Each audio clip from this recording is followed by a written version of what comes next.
déclaré ñu gis ne c'est un milliardaire wala c'est un multimilliardaire su boobaa les Sénégalais vont se poser des questions te am nañ ci droit loolu donc pour répondre à ta question loolu mooy jeexital wala njëriñu déclaration de patrimoine.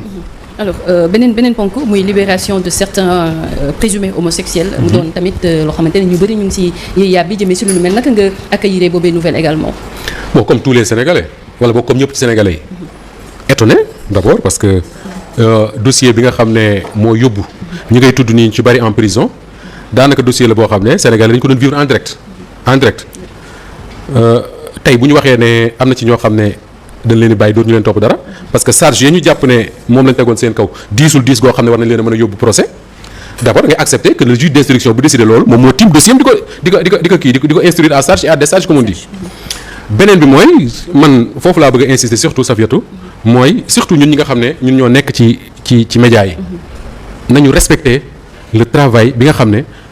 procureur bii na ci Guédiawaye di ko moom la abattre nañu respecter le travail bi nga xam ne gendarme yi nekk ci Guédiawaye ca Kër Massar moom la ñu liggéey. Safiatou ñooñu nekkuñu ci ay caaxaan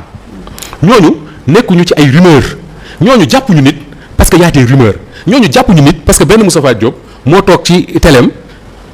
ñu taalal ko ay caméra jox ko micro muy teg ci deru nit ñi lu ko neex ñooñu dañoo tiim ay dossier di enquête jàpp ay nit parce que dañ koo teg fu leer yóbbu jox ko un juge d'instruction le juge d'instruction moom mooy continuer enquête moom c'est pourquoi on l'appelle un juge d'instruction d'ailleurs dafay enquête dafay instruire muy instruire à charge et à décharge ce juge là moom gis ne li ñu ko andil déglu na ñi nga xam ne ñoom la concerné xool na li ñu ko andil moom mu àtte moo ko mën a tuddee du àtte sax mais nañu ko tuddee noonu mu àtte ne ñii kat am na si ñoo xam ne daf leen a mën a yóbbu procès am na ñoo xam ne da leen di defal non-lieu am ñoo xam ne da leen defal non-lieu partiel maanaam dafay wàññi dafay tegg yenn ci tuuma yu leen teg gis nga loolu li ñu war a njëkk a jàpp dëgg mooy wàññiwul dara ci liggéey bi nga xam ne procureur ak ay enquêteurs am def nañ ko c'est la première chose mooy le procureur liggéeyam def na ko fa mu ko war a defee et c'est pas pour rien d'ailleurs bi ñu waxee ne ñenn ñi dañ leen di may non-lieu ñeneen ñi non-lieu partiel mu def appel malheureusement ou heureusement je sais pas qu'est-ce qu'il faut dire dans ces cas-là appel boobu c'est pas suspensif comme on a l'habitude de dire du tee juge d'instruction bi li mu décidé mu mën koo def maanaam libérer ñi nga xam ne dafa jàpp ne ñii seen place de prison parce que joxuñu ko charge yu doy pour mu mën leen a téye mais quoi qu'il en soit man li ma jàpp rek mooy nañu respecter le travail qui a été fait par le procureur Dicko nañu respecter le travail qui a été fait par les gendarmes beneen bi mooy ñun ñëpp ñi nga xam ne ñoo am accès ci la parole publique ñi nga xam ne dañ leen di tijjil ay micro ñuy wax war nañ def attention bu baax a baax def attention mooy lan mooy ñun duñu ay jinne duñu ay malaaka li nga xam ne moom la procureur Dicko yor ci dossier am nii li nga xam ne moom la procureur Ndoye bu Louga yor ci dossier am nii li nga xam ne moom la gendarme ya ca Kër Massar yor li nga xam ne moom la policier ya ca Linguère yor Safiatou ñoom ñoo koy sëgg ñoom ñoo koy xool ñoom ñoo xam li ci nekk mais mënuñu toog suñu plateau télé yi ku ñu sur la base de simple rumeur ku ñu neex ñu yóbbaale la ci lu ñu neex. te duñu respecter présomption. non loolu kay ñun amatul ci suñu liggéey léegi présomption d'innocence loolu pare nañ ci loolu léegi lu ñu neex la ñuy def lu ñu neex la ñuy wax mais quoi qu'il en soit pour en revenir à cette affaire là il faut respecter le travail du procureur respecter le travail des gendarmes mettre plus de responsabilité ci li ñuy wax ñun mais également surtout Safiatou il faut continuer à soutenir et protéger des gens comme le procureur là parce que le travail qu'il a fait ces derniers mois tax na ñun ñëpp ñu yeewu ne nag jot nañu siggi xool jot nañu taxaw temm comme disait Ibrahima Fall ci li nga xam ne mooy song suñu société bi s'il n'y avait pas le travail bi nga xam ne moom le procureur bi def ak les gendarmes de Kër Massar s'il n'y avait pas le travail bi nga xam ne moom la les députés de l'Assemblée nationale def mais Safiatou lii dañ doon dem ba d'ici 10 ans bu nee tëf ñu ne ndekete fépp la mais heureusement pour ñun c'est vrai que quand cette perception qu'on a mooy affaire bi am na ampleur boo xam ne tu as l'impression que c'est partout c'est dans toutes nos familles j'ai dit ici Safiatou que ni c'est pas vrai affaire bi am na ampleur mais lu bon comme me disait l'autre lu bon dañ koy jox tellement de publicité que boo ko déggee tu as l'impression que ni kër goo dugg entreprise boo dugg nu ñu koy waxee sax famille boo dugg mbon gii ñuy tudd ma nga fa demeewul noonu am na fi nag mais demeewul noonu donc bravo au procureur Dicko il faut l'encourager. D'accord alors Moustapha on a parlé de la libération de ces présumés homosexuels waaye wax nañ tamit ci les prestations de serment bu Ousmane Diagne ak OFNAC également mais arrêtons-nous un peu sur le contexte social du Sénégal Moustapha c'est important aussi alors est-ce que peut-on dire que le Sénégal avance sous le régime de Diomaye. Safiatou c'est intéressant cette question là ndaxte man dama seetlu journaliste la damay seetaan lii xew ci réew mi que ni dañuy fàtte très souvent contexte social bi réew mi nekk les dangers qui guettent le Sénégal du point de vue social surtout pourquoi parce que dañuy jàpp toute notre vie H24 comme me disait quelqu'un hier à parler de politique je dis même pas parler de politique mais à parler de Ousmane Sonko. Diomaye. Bassirou Diomaye Faye. ñi ngi nekk ci réew moo xam ne pour la première fois dans l'histoire politique du Sénégal l'opposition certains chroniqueurs certaines personnalités de la société civile le président de l'Assemblée moom la ñuy opposé wul d'accord pour la première fois dans l'histoire du Sénégal ma gis en même temps Assemblée nationale boo xam ne la majorité ba fa nekk ñoom ñooy opposition wu l'exécutif loolu lu rare la ci Sénégal wala boog jàpp naa ne mosu fee am un président de la République qui contrôle pas la majorité à l'Assemblée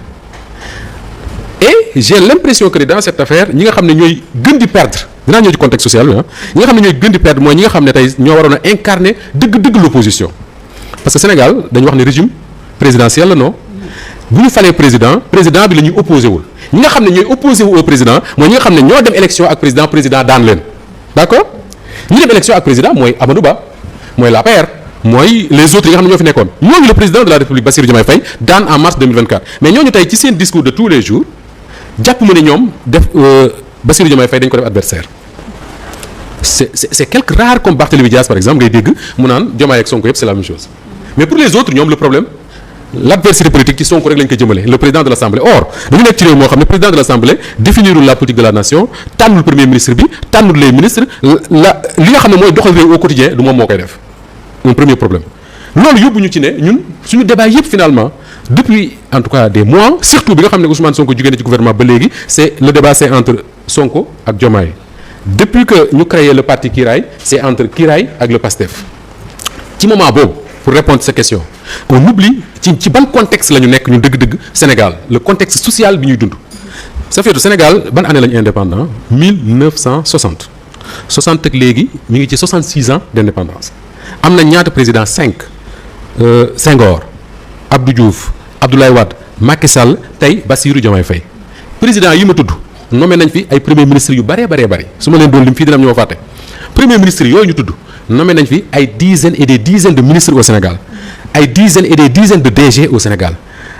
ay centaines de maires depuis Sénégal nekk indépendant ba léegi am na ci réewum Sénégal mi des centaines de députés ak autres élus maanaam ay conseillers municipaux conseillers départementaux loolu lépp dafa créer li ñuy tuddee benn oligarchie benn groupe de personnes boo xam ne de 60 à maintenant les richesses du pays ñoom ñoo koy capter di ko def ni mu leen neexee di ko séddoo ni mu leen neexee de 60 à maintenant à côté de ça nga ne ñun li ñu def ci effort yépp de 60 à 2026 ci wàllu xeex ci wàllu démocratie xeex ci wàllu liberté lan la ñu jural au-delà du fait que nous sommes un pays indépendant nous sommes un pays démocratique am nañ ay alternance 3 fois ñi ngi changer ay président ñi ngi élire ñi ngi voter et cetera nit ñi ngi am liberté wax li ñu bëgg a wax au-delà de ça Xavier bu ñu fàtte mukk que ne Sénégal gii ñu nekk dañoo bokk ci les pays les plus pauvres de la planète les pays les plus pauvres de la planète man su may seetaan ay documentaire ci réew yu mel ne Somalie ci réew yu mel ne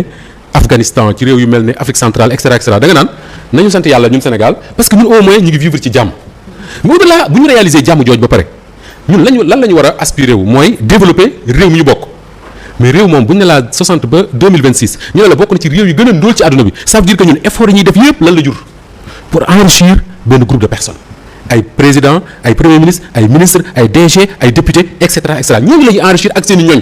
te ñooñu c'est juste des politiques ñu ñëw ba 2024 et c'est important 2024 des jeunes sénégalais parce que ñoom ñoo ci gën a xeex muy la jeunesse sénégalaise ñoo décidé ne écoutez ñi ñu jiitu li ñu waroon def nañ ko Senghor installé na fi un état Abdou Diouf consolider l'administration et cetera léegi nag dañu war a aspirer ci développer suñu réew ñu ne développer suñu réew moo taxoon ñu fal Abdoulaye Wade ensuite ñu fal Macky Sall mais au constat li ñu seetaan li ñu gis mooy rupture bi ñu doon espérer amuñu ko ñu ne nañu fal ñeneen ñu fal ay doomu Sénégal yoo xam ne je dis souvent mosuñoo génn Sénégal dem jàngi feneen Bassirou Diomaye Faye Ousmane Sonko ci suñu école yi la ñu jàngee suñu université yi la ñu jàngee ci administration Sénégal bi la ñu liggéeyee ñu ne ñii comme dañuy wootee rupture boo leen falee ñu defar réew mi ñu nangul leen que ni ñoom dañu am un héritage difficile d'accord ñu ñëpp d'accord nañ ci la dette cachée li fi Macky Sall bàyyi loolu lépp d'accord nañ ci ñu ne leen ñu nangul leen ne bi ñu faloog léegi am na ay actes yoo xam ne posé nañ ko ci réew mi ñu ne d'accord y a pas de souci y a des actes qui ont été posés maanaam ci wàllu wàññi dund gi wàññi essence wàññi gasoil ci wàllu jéem a leeral ni nga xam ne noonu la ñu gouverner réew mi maanaam wàllu transparence mais en même temps Safiatou on aura remarqué une chose mooy li Sénégalais yi gënoon a ragal bi ñuy fal Ousmane Sonko ak Bassirou Diomaye Faye mooy politique ñëw mëdd lépp li nga xam ne doon nañ ko def comme effort loolu moo ñu dal pour ñëw ci contexte social bi nga wax mooy politique ñëw na finalement effort yi nga xam ne yëpp doon nañ ko def pendant 2 ans politique mëdd ko